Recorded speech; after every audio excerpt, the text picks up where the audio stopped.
like you're really taking care of yourself in important ways, you know, making sure that you're eating right and you're dressing the way that you want and you're not filling your time with things that you don't want that please other people.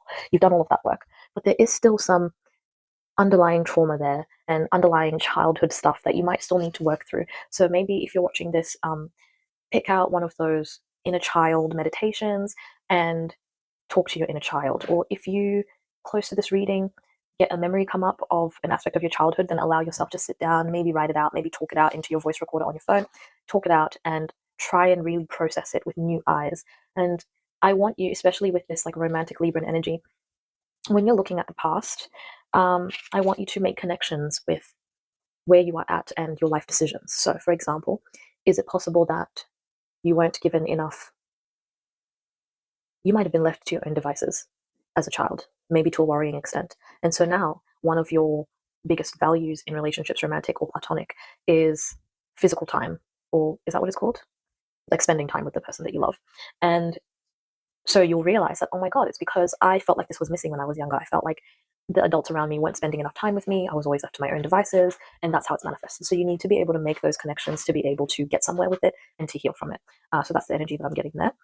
There is this energy that you need to pour into mindfulness activities if you haven't been already. For some, this could be coming up because you already are. You might be staying away from social media or limiting your social media usage. You could be on a vacation when you're watching this. If not, you're being asked to do things that are a bit slow and a bit mindful. So you could meditate. That's an easy one that you can do. Alternatively, you could maybe do some baking. You could go for a walk. Anything that's slow, anything that brings you into the present moment, anything that helps you feel like you're in your body and not up here, those are the kinds of activities that you're being encouraged to do. If this Two of Swords is coming up because you're having limerent thoughts, I completely understand. Guilty as charged. And if you are, then utilizing mindfulness activities and hobbies is a really, really good way to get your mind off of this loop and this train where you're only thinking about a particular person.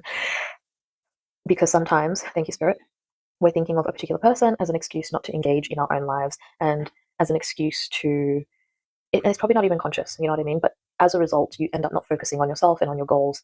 And without maybe saying it to yourself, what you're doing is you're putting so much on this person energetically and on them being able to give you things or bring you happiness because you're fully focused on them mentally. So if you are doing anything like that and you recognize when I say that to you that it's unhealthy, then you know what to do.